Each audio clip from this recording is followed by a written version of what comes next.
გამარჯობა. დღეს მე მინდა ვისაუბრო ცვლილებებზე და არჩევანზე. ის, რასაც შენ არ ცვლი, შენ ირჩევ. ეს ფრაზა ფოკუსს აყენებს პასუხისმგებლობაზე, რომელიც ხშირად გაუცნობიერებლადაც კი გვაკისრია. ეს ფრაზა ფილოსოფიურად ეხმიანება ეგზისტენციალიზმის მთავარ დებულებას. თავისუფლება ნიშნავს არჩევანის პასუხისმგებლობას. ჟან-პოლ სარტირი სწორედ ამას გულისხმობდა, როდესაც ამბობდა: ადამიანი განწირულია იყოს თავისუფალი. ანუ რაც არ უნდა მოხდეს, ჩვენ ვირჩევთ. მაშინაც კი, როცა არაფერს ვაკეთებთ.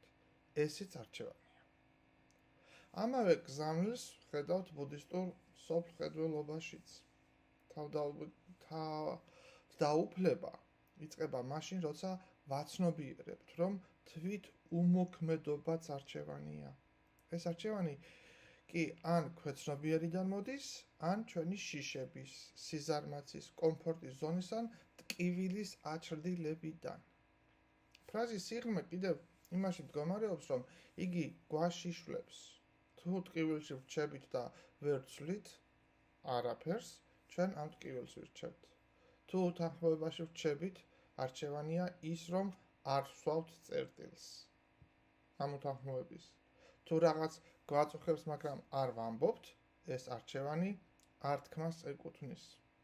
ესეთი მიდგომა გვაჩვენებს, რომ ცვლილება არ არის გარე ძალების ამოქმედება, არამედ პიროვნებაში შინაგანად ამოზრდილი სურვილი და მოქმედებაა, რაც ჩვენივე არჩევანია. საბოლოო ცხოვრება არასდროს არის მხოლოდ ის, რაც თავს გადაგვსვლია. ის არის ჩვენი რეაქცია, ჩემი დუმილი, ჩვენი უმოქმედობაც. არჩევანი მხოლოდ ქმედებაში არ დევს, ის იგრძნობა გაჩერებაში, მოლოდინშიც კი. როდესაც არაფერს ცვლი, თითქოს თავს არიდებ პასუხისმგებლობას, მაგრამ სინამდვილეში შენ უკვე აირჩიე დარჩენა, აირჩიე სიჩუმე, აირჩიე ტკივილთან შერიგება. ამ არჩევანში კი იშლება შენი ნამდვილი თავისუფლება და სწორედ აქ იწყება გაცნობიერება, რომ ცვლილება არ მოდის გარედან, ცვლილება იწყება ამ წამიდან, როცა უკვე ვიღებთ საკუთარ მონაწილეობას ყველაფერში, რასაც ვუშვებთ, რომ შევცვალოთ და რაშიც ვრჩებით. არაცნობიერ დონეზე ჩვენ ხშირად ვრჩებით მოძველებულ მექანიზმებში, ურთიერთობებში, წმენაში, ყოველდღიურ რუტინაში. ეს არ არის უბრალოდ პასიური ჩარჩოში ყოფნა, ეს აქტიური არჩევანია გაუცნობიერებელი თანხმობის გზით. მეტიც, როცა არაფერს ვცვლი, ნიშნავს, რომ ვირჩევ იგივეში დარჩენას. მივუდგეთ ამ ფრაზას ფსიქოლოგიური სიღრმიდან, როგორც ერთგვარ არაცნობიერ კონტრაქტს საკუთარ თავთან.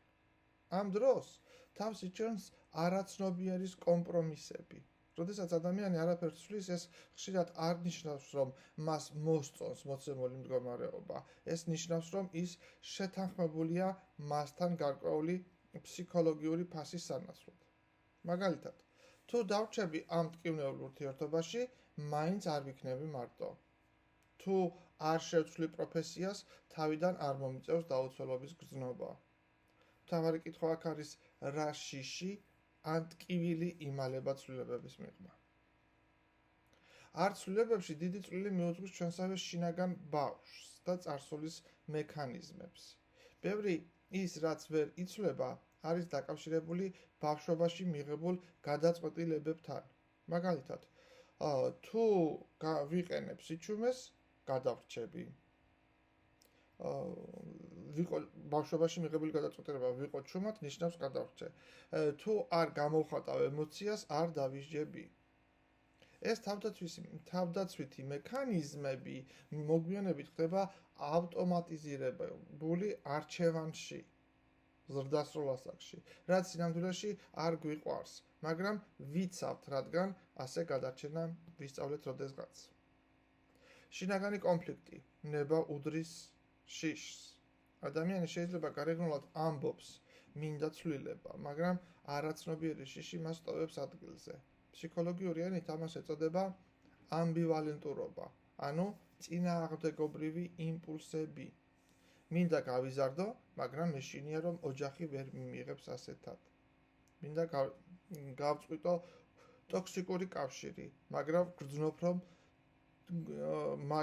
გრძნობ თავს დამნაშავედ. თუ ამას გავაკეთებ.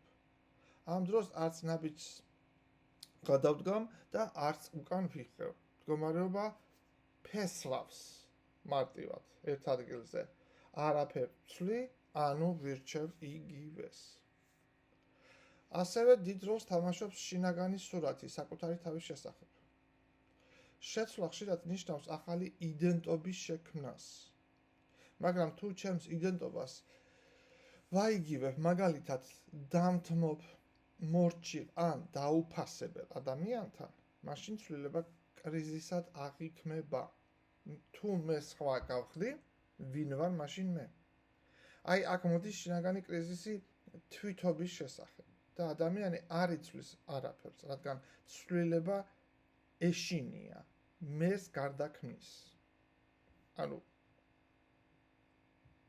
მივხვდით ალბათ, ხო, იდენტობაზეა საუბარი. რეპეტიცია და ნაცნობი ტკივილის კომფორტი. ფსიქოანალიზში კარგად არის ცნობილი ფენომენი რეპეტიციის დაძაბულობა. როცა ადამიანი მეორდება იმავე სცენარში, რომელიც ბავშვობაში განიცადა, რადგან იმავეს განმეორება უმტკივნეულოდ ჩანს ნაცნობობის გამო, იმიტომ რომ უკვე ნაცნობია. ანუ რაც არ იცვლება, იმიტომ არ იცვლება, რომ ტკივილი ცნობიერია, კომფორტულიც კი. ასევე არის და არ დაგვაუწყდეს სოციუმი, რომელიც ხშირად ირჩევს ჩვენს ნაცვლად, სანამ ჩვენ თვითონ არ გავიღვიძებთ. სოციუმის გავლენა არჩევანზე შეიძლება არაცნობიერ დონეზე იმდენად ძლიერი იყოს, რომ ადამიანს ეგონოს თვითონ ირჩევს რაღაცას. სინამდვილეში კი ირჩევს კულტურა, ოჯახი, კოლექტიური მოგონება ან შიში საზოგადოებისგან გამოყოფის. ადამიანი ბავშვობიდან ისრუტავს სოციალურ გზავნილს. დაგიპირისპირდები თუ არ იმოქმედებ წესების მიხედვით. ასე ხდება. ყველა ესე ცხოვრობს, ცოცხლობს. წესიერი გოგო, ბიჭი, ასე არ იქცევა. ეს ხმები შეიძლება ჟღერდეს შინაგანად თავში და იწვევს იმას, რომ ადამიანი ირჩევს, რაც სოციუმს აწყობს და არა იმას, რაც მის სულს სურს. შიში გარიყვისა და ერთ-ერთი უძველესი ეს არის ერთ-ერთი უძველესი კოლექტიური შიში. ქვეცნობიერი ტვინი უკავშირდება ინსტინქტებს. თუ ჯგუფს ჩამოვშორდი, მოვკვდები. დღეს ეს გადმოსულია ასე, რეალობაში. თუ სხვების ას არ გავითვალისწინებ, მარტო დავრჩები. თუ სხვებისგან განსხვავებულს ვიტყვი, დამგმობენ, გამრიყავენ. შედეგი, კარგად შენიღბული ფიქრები. ქცევები და სოციუმისთვის მისაღები არჩევანი, რომელიც შინაგან თავისუფლებას კლავს. ასევე არის პერფექციონიზმი და სწორი ცხოვრების სცენარი. კულტურა იძლევა შაბლონებს. უნდა გყავდეს ოჯახი, უნდა გქონდეს სტაბილური სამსახური, უნდა არ იყოს სულ სხვა. სოციუმი არეგულირებს, რას ნიშნავს წარმატება, რას ნიშნავს ნორმალურობა და ჩვენ ვირჩევთ მათ თვალში მიღებულს. თუნდაც ეს ჩვენი სულისთვის უღიმღამო იყოს. გადავიდეთ ეზოთერიკულად და კარმულ დონეზე. ის, რასაც შენ არ ცვლი, შენ ირჩევ. ეზოთერიკულად უდრის ნეგატიური კარმის გაგრძელებას და გაგრძელებაა ნეგატიური კარმის და საკუთარი ენერგეტიკულ თანხმობას ამაზე ყველაფერზე. ეზოთერიკაში არსებობს რწმენა, რომ სული თავად ქმნის ცხოვრებაში გამოცდებს, რათა დაეუფლოს რაღაც გაკვეთილებს. თუ ადამიანი არ ცვლის თავის რეალობას, იგი წრეზე ტრიალებს კარმულ სცენარში, რაც თავის მხრივ იმეორებს სულის დაუმთავრებელ გაკვეთილებს. ანუ შენ ირჩევ იგივე რეალობას, კლავ და კლავ, იმეორებ და იმეორებს, სანამ გააცნობიერებ და არ შეცვლი შენ თვითონვე. შეიძლება მოხდეს შეთანხმება შიშთან დაბალ ვიბრაციაში დარჩენა ამის ფონზე. რაც არ იცვლება, ენერგეტიკულ დონეზე იცვლის ენერგიას, ბლოკავს განვითარებას და ნიშნავს, რომ ადამიანი ენერგეტიკულად დაქვეითებულ ვიბრაციებში რჩება, დაბალ დონეზე. დაბალი ვიბრაცია უდრის შიში, სხვერპლი, ბრალი, დანაკარგი, ჩამონათვალე გძელია. მაღალი ვიბრაცია კი უდრის თავისუფლება, შემოქმედება, ნდობა. ანუ შენ ან ირჩევ შიშს, ან ქმნი თავისუფლებას. თუ არ ცვლი, შენ ირჩევ შიშის დაბალ ნეგატიურ ვიბრაციებს. როდესაც არ ცვლი, ხდება კარმული ეგოს იდენტიფიკაცია. სულიერი გზა ბევრი ადამიანი სულიერ გზაზე იდენტიფიცირდება ტკივილით. მე ვარ ის, ვინც მუდამ ეცემა. მე ვარ მარტოსული, მიტოვებული. ასეთი იდენტობა შენდება არა რეალურით, არამედ კარმული ტვირთით. ცვლილება ნიშნავს ტკივილის იდენტობის გაცნობიერებას, აღიარებას, რაც ეგოსთვის საფრთხეა. ამიტომ ეგო ინარჩუნებს იმ ტკივილს, რომელიც მის არსებობას ამართლებს, ეგოსთვის კომფორტული ზონა.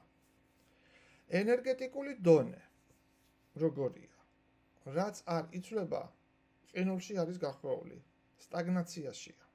ენერგია, რომელიც არ მოძრაობს, იბლოკება. შენ აჩერებ ცვლილებას. ეს ტოლფასია შენ ბლოკავ ენერგეტიკულ დინებას, ანუ ირჩევ დაბრკოლებას საკუთარ თავში. ენერგეტიკული არხი ჩაკეტილია და ადამიანში არ იცვლება არაფერი. იქ სასიცოცხლო ენერგია ჩერდება. ანუ არ მოქმედებ, არხი იკეტება, არ ამბობ არა, არხი ივსება გარედან ტოქსიკური ენერგიით. არ იღებ ახალს, არხი რჩება ძველ ინფორმაციაში. ამ დროს ადამიანი ხდება როგორც ენერგეტიკული მუმია. თითქოს ცოცხალია, მაგრამ სხეულში ენერგეტიკული დინება აღარ არის. და ბოლოს არ ცვლი? პირდაპირ კავშირშია სულის თავისუფალ ნებასთან. სულის ერთ-ერთი პრინციპი თავისუფალი ნებაა. მაგრამ თავისუფალი ნება ხშირად ვლინდება ასე. არ ვცვლი, უდრის ჩემი სულის დუმილს. სული არ გიბიძგებს ძალით ცვლილებებისკენ.